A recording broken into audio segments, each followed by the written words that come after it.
भगत हेत भगवान प्रभु राम धरे तम भूप किए चरित पावन परम प्राकृत नर अनुरूप तथा अनेकन भेष धरी नृत्य करे नट कोई असोई सोई भाव दिखावई आपुन होय न सोय।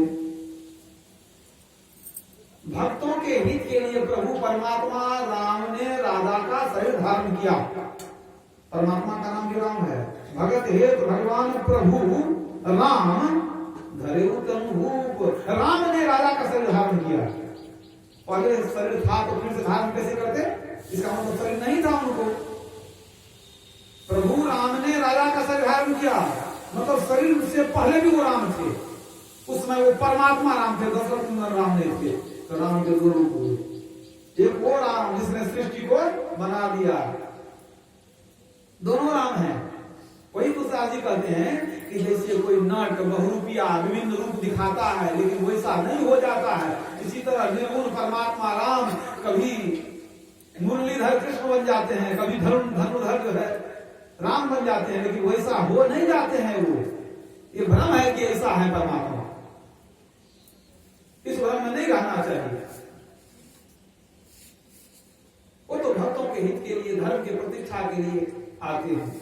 जब जब हो ही धर्म कै हानि बाढ़े असुर अधम अभिमानी करई अनीति जाय नहीं बरनी सीधे विप्रधेनु सुर धरनी तब तब प्रभु धरि विविध शरीरा हरहि कृपा निधि सज्जन पीरा।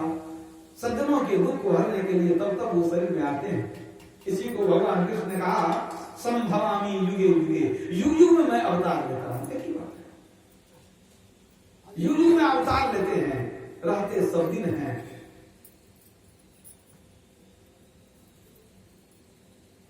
अब जरा सोचिए ईश्वर की क्या परिभाषा हो सकती है? कोई पूछे ईश्वर किसको कहते हैं, तो साधारण परिभाषा है कि जिसने सृष्टि को बनाया उसको ईश्वर कहते हैं। तो वेद में भी कहा गया है जगत प्रसव करता ईश्वर। प्रसव करना मतलब पैदा करना, माताएं प्रसव करती हैं तो शिशु उत्पन्न होता है। तो परमात्मा को कहा गया जगत प्रसव करता, जगत को पैदा करने वाला। ये परिभाषा है। अगर आप दशरथ नंदन राम को ही आप परमात्मा मानना चाहें तो आप जरा मन से सोचिए, क्या दशरथ नंदन राम जो थे उन्होंने सृष्टि को बनाया है? जब पैदा हुए तो धरती थी कि नहीं, चंद्रमा सूरज था कि नहीं, सब कुछ था बना हुआ। धरती को नहीं बनाए, आकाश को, चंद्रमा को, सूर्य को उन्होंने नहीं बनाया। इसका मतलब है कि पहले से कोई बना करके रखा था। राम जब नवमी के दिन अवतार लिए, माता पिता भी उनके थे, महल भी था, धरती भी थी, आकाश भी था, तो पहले से बना के कौन रखा? वही जब निर्गुण रूप में थे तो पहले बनाए थे, और सगुण रूप में आए तब नहीं बनाए। भगवान कृष्ण जन्म लिए तो जेल में जन्म लिए। जेल कहां पर था? धरती पर ना। तो भगवान कृष्ण को तो नहीं कह सकते हैं कि वही सृष्टि को बनाए, वही शुद्ध बनाए। संभव है? संभव ही नहीं। और एक बात याद रखिए, कोई मनुष्य शरीर में आ जाए, सृष्टि को बना लिया, संभव है? क्यों? अरे मनुष्य को 2 हाथ होता, 4 हाथ लगा दीजिए, कितना काम करेगा? कर ही नहीं सकता है। संसार को कहां बना देगा? एक आदमी को कह दीजिए तुमको अकेले एक मंजिला मकान बनाना है, वो बैठ के रोने लगेगा, कहेगा हम कितना बरस को बनाएंगे, जिएंगे कि मर जाएंगे, हमसे नहीं होगा। एक घर नहीं बना सकता है एक आदमी।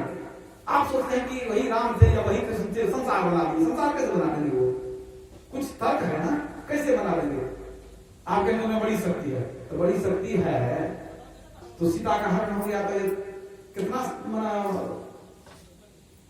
परेशानी उठाना पड़ा। याद कीजिए तो सीता का हरण हो गया तो भगवान राम कितना पापड़ बेले। याद कीजिए, सुग्रीव से दोस्ती, हनुमान से दोस्ती, विभीषण से दोस्ती, समुद्र में पुल बनाए, कितना मेहनत किए, कितने दिनों तक युद्ध किए, तब जाकर के सीता को ला सके, छुड़ा करके। तो एक परमात्मा है जिन्होंने इच्छा मात्र, इच्छा भी नहीं कर सकते हैं, मौज कहते हैं वो, उनमें मौज हुई, एको हम बहुश्याम संसार बना दिए।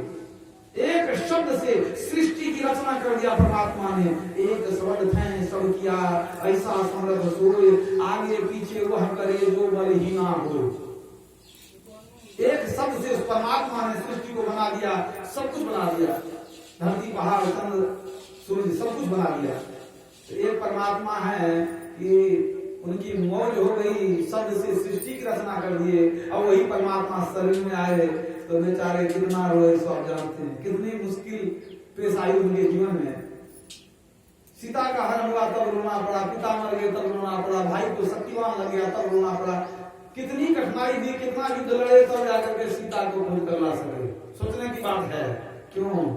शरीर में आने से शक्ति बहुत कम हो जाती है, वो शक्ति नहीं रहती है जो परमात्मा में शक्ति है। सृष्टि का निर्माण कर देंगे असंभव। वो शरीर में आते हैं कुछ खास काम के लिए, दुष्टों के संहार के लिए आते हैं, साधु संतों की रक्षा के लिए आते हैं, कुछ काम करके चले जाते हैं। यही हुआ जैसे कि एक व्यक्ति है, वो काम तो कुछ और करता है, लेकिन काम कभी ऐसा पड़ गया तो थोड़ी देर के लिए ड्रामा कर लेता है, नाटक कंपनी में भी थोड़ी देर के लिए, एक रात के लिए वो जो है अपना कोई रूप बना करके मन बहला दिया, लोगों का मन बहला दिया, रात हुई, ड्रामा खत्म, नाटक खत्म, वो अपना भेष उतार दिया, चाहे वो राक्षस दानव बन जाए, चाहे वो रावण बनेगी, हनुमान बन जाएगा ला लेकर के। कोई व्यक्ति है कुछ देर के लिए मनोरंजन कर दिया, काम खत्म। वही बात है। तो जब तक उस निर्गुण ब्रह्म परमात्मा को नहीं जानेंगे तब तक जीवन में मुक्ति न होने वाली है, न होगी, न आज तक किसी को हुई है। उस एक नाम को जानना पड़ेगा। उसी एक नाम को वेद में ईश्वर परमात्मा ब्रह्म कहा गया है। उसी को ईसाई लोग गॉड कहते हैं, मुसलमान अल्लाह या खुदा कहते हैं, क्योंकि उनके यहाँ यही परिभाषा है कि अल्लाह ने सृष्टि का निर्माण किया, पहले आसमान और धरती बनाया, सृष्टि को बनाया। मुसलमान लोग कहते हैं कि संसार को बनाने वाला हमारा अल्लाह है, ईसाई लोग कहते हैं कि संसार को बनाने वाला गॉड है। तो नाम अलग है, लेकिन वह परमात्मा एक ही एक है। वो कभी आता जाता नहीं, घटता बढ़ता नहीं, न जन्म लेता है न मरता है। उस राम से प्रेम कर लेंगे तब मुक्ति की प्राप्ति होगी, जीवन का कल्याण होगा। तुलसीदास जी कहते हैं, तुलसी राम स्नेह करो, राम से स्नेह करो, तुलसी राम स्नेह करो, त्यागी सकल उपचार, जैसे घटे 9 अंक 9 के लिखे पहाड़। तुलसीदास जी पढ़े लिखे थे, विद्वान थे। वो कहते हैं कि जैसे 9 का पहाड़ा कभी घटता बढ़ता नहीं है, उसी तरह से हमारा राम कभी घटता बढ़ता नहीं है। उसी राम से प्रेम करो जो कभी घटता बढ़ता नहीं है, आता जाता नहीं है, न मरता है न जन्म लेता है। जैसे 9 का पहाड़ा घटता बढ़ता नहीं है। अब 9 का पहाड़ा को देखिए कैसा होता है। 9 का 9 गुना 18 कैसे लिखते हैं? 1 पर 8 लिखते हैं ना। यदि 1 8 को जोड़िए तो कितना हो गया? 9 हुआ ना। 9 दिया 27, अब 2 पर 7, अब 2 7 को जोड़ेंगे तो कितना हो गया? 9 हुआ। 9 चौका 36, 3 6 9, 9 5 45, 4 5 9, 9 6 54, 5 4 9, 9 63, 6 3 9, 9 8 72, 7 2 9, 9 9 81, 8 1 9, 9 नहीं 90, 9 में शून्य जोड़ेंगे तो 9 ही बचेगा। जैसे 9 का पहाड़ा कभी न घटता है न बढ़ता है, 9 का 9 ही रहता है, वैसे हमारा परमात्मा सब वैसा ही रहता है। ये नहीं कि त्रेता में पूरा राम, अब द्वापर में थोड़ा राम, कलयुग में राम गए, सो नहीं। वो राम सदा रहने वाला है। हमारे गुरुदेव ने क्या कहा राम के विषय में? सब में व्यापक सबते न्यारा, सब घट एक ही राम हो राम राम, सबके घट में निवास करने वाला वो हरि की राम है। कबीर साहब कहते हैं, राम राय घट में बसे, ढूंढत फिरे उजाड़, अब कोई काशी कोई प्रयाग में बहुत फिरे झक मार। काशी प्रयाग में झक मारते रहिए, वह तो आपके अंदर बैठा हुआ है। वो सब जगह है, सब जगह, सब व्यापक से हवा सब जगह है ना। लेकिन हवा सब जगह नहीं भी है। अंतरिक्ष में जाते हैं तो हवा नहीं भी रहती है, लेकिन वो परमात्मा से कोई जगह खाली नहीं है। कोई एक तिल भर जगह नहीं है जहां परमात्मा नहीं हो, क्योंकि वो सबसे सूक्ष्म है। जो सबसे सूक्ष्म होता है वो सब में व्यापक हो जाता है। वो सर्वत्र है, कोई जगह उससे खाली नहीं है। कबीर साहब कहते हैं फिर, कबीर मूर्ति राम की घट घट रही समाए, जो मेहंदी के पात में लाली लखी न जाए।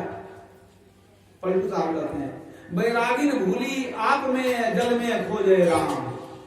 जाते हैं डुबकी लगाने की, राम मिल जाएंगे। बैरागिन भूली आप में जल में खोजे राम, जल में खोजे राम जाएगे तीरथ छाने, भरमय चारियो खान नहीं सुधी अपनी आने।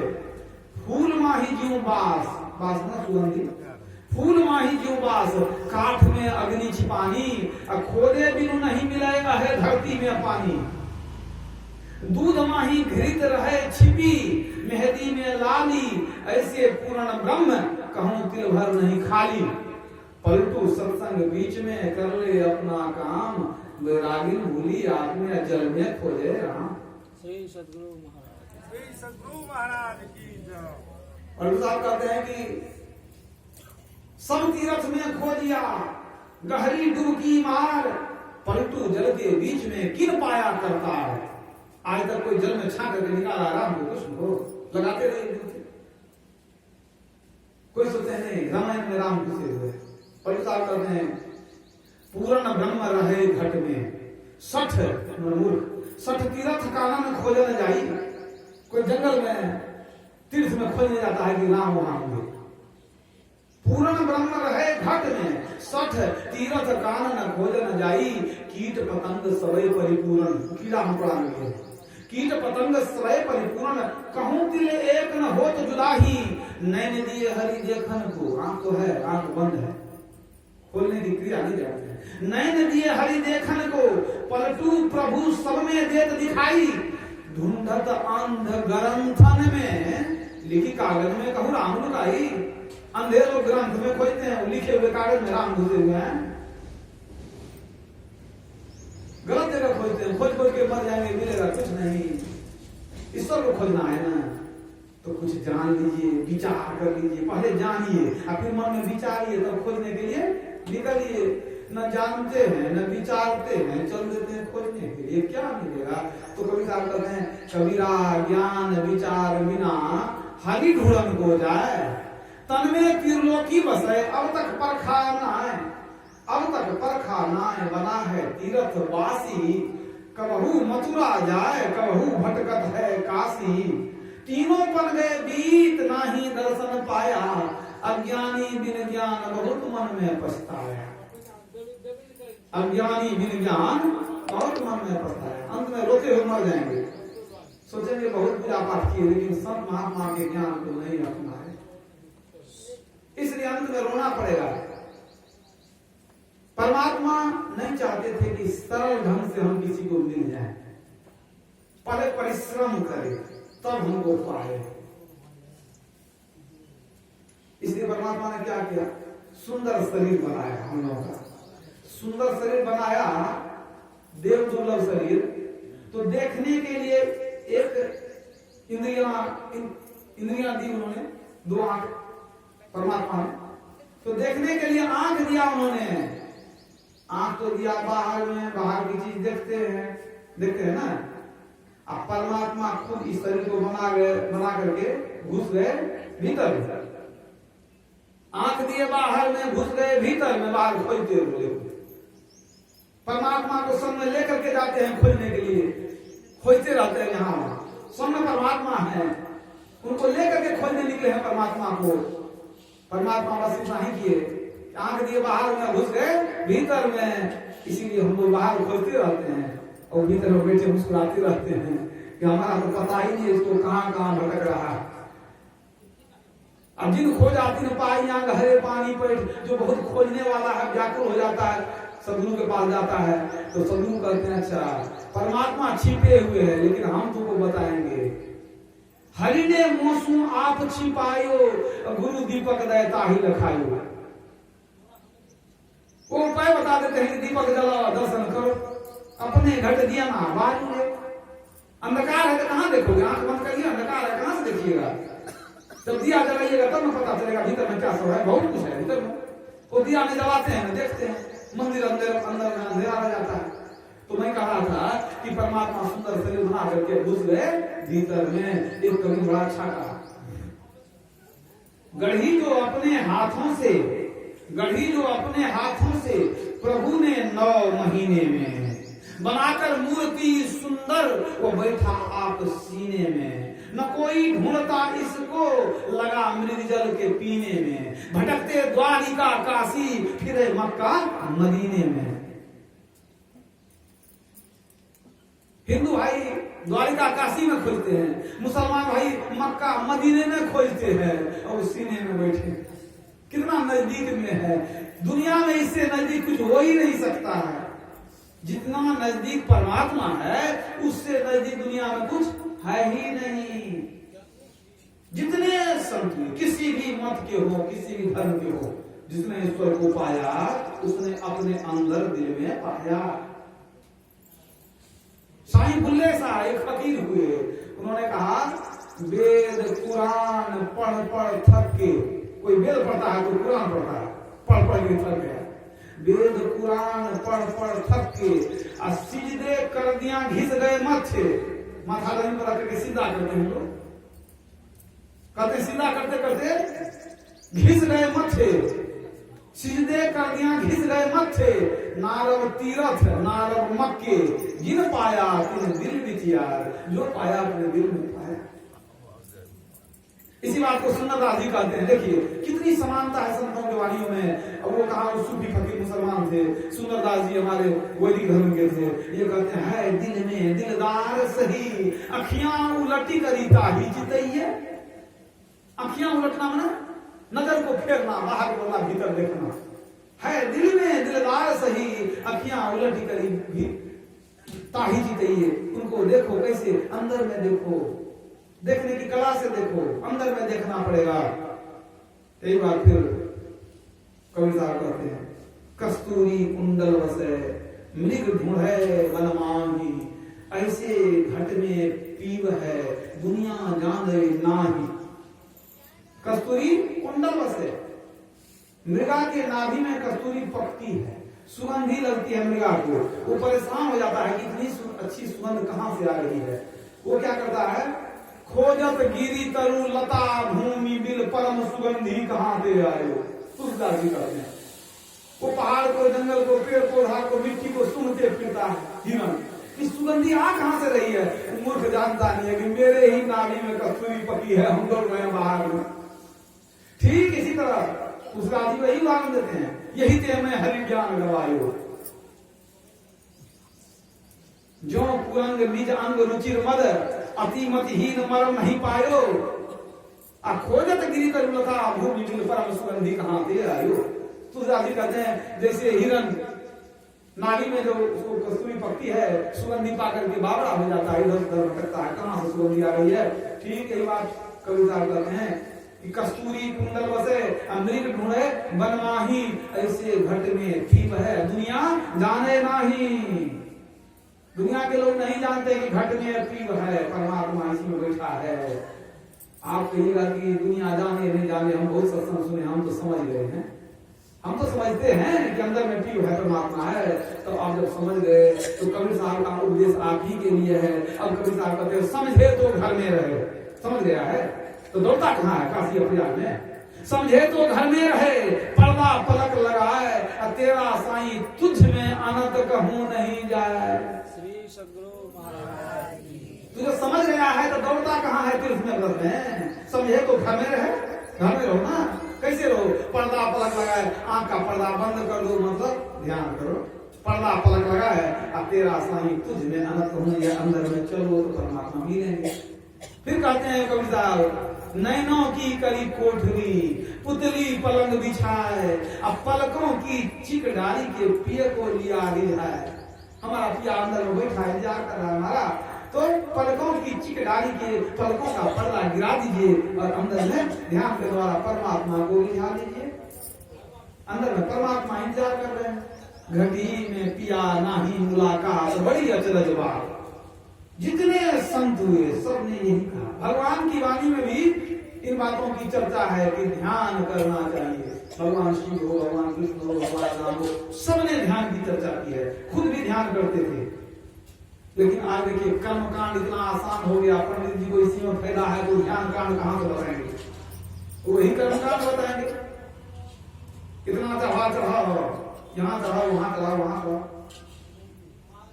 लड्डू पेड़ा लापसी पूजा चढ़े अपार, अब पूजी पुजारी ले गयो दे मूर्ति के मुंह छार, मूर्ति के मुंह सताए सब उठा लो, तो उनको तो अपना कारोबार खत्म हो जाएगा ना।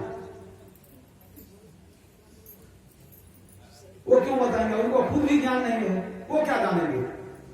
चारों वेद पढ़ाए के किया न हरि से हेत, वेद तो रट लिया, ईश्वर से प्रेम नहीं हुआ, ईश्वर से प्रेम करने का तरीका नहीं मालूम है। चारों वेद पढ़ाए के किया न हरि से हेत, अब बाली कबीरा ले गया पंडित ढूंढे खेत। जब फसल कट के चली गई तो खेत में क्या मिलेगा। वेद पढ़ते पंडित होवे राम नाम नहीं जाना, कहे कबीर एक ध्यान भजन से पावे पद निर्वाणा। कहते वेद पढ़ के पंडित तो हो गए, राम नाम नहीं जाने कि राम नाम जिसको कहते हैं। कहे कबीर एक ध्यान भजन से पावे पद निर्वाणा, कहते ध्यान भजन किए हमको निर्माण कर मिल गया। कबीर साहब ने पा लिया, एक साधारण जो लाहा परिवार में पाले गए अनपढ़ निरक्षर के कबीर साहब कहां से कहां पहुंच गए। कहते हैं राम भगति में जाको हित चित, ताको अचरज का हार, गुरु प्रसाद साधु की संगति, जल जीते रात गवाहा। इस जुलाहा संसार को जीत करके जा रहा। कैसे? साधु की संगति या गुरु की भक्ति। गुरु की सेवा हमने की, साधु की संगति हमने की, अब हम संसार को जीत करके जा रहे हैं। तो संतों की वाणी को समझिए, उन्होंने कैसे मुक्ति को प्राप्त किया। किसी से सलाह लेंगे तो जो जानकार है उसी से सलाह लेंगे, जो संत लोग प्राप्त किए वो जो बताएंगे उसको ना सही मानेंगे, और जिनको कुछ ज्ञान खुद नहीं है वो आपको क्या ज्ञान देंगे। तो याद रखिए, साधारण सी बात है कि हम आप शरीर संसार के बंधन में पड़े हैं। बंधन से कौन छुड़ाएगा? जो खुद बंधन में नहीं है वही छुड़ाता है। कोई दो व्यक्ति है, कोई बदमाश दोनों व्यक्ति को किडनैप कर लिया, अपहरण कर लिया, हाथ पैर बढ़िया से बांध करके कमरा में बंद कर दिया। एक आदमी दूसरे को कहे उसी दोनों में से कि तू हमको खोल दो, तो दूसरा क्या कहेगा? तू ही हमको खोल दो। इतना आसान है खोल देना, तो तू ही हमको खोल दो। तो क्या वो एक दूसरे खोल सकता है? नहीं खोल सकता है। वो इस तरह से बन रहा है कि अपने बन रहा है, दूसरे को कैसे खोलेगा? बिल्कुल नहीं खोल सकता है। खोलेगा कौन?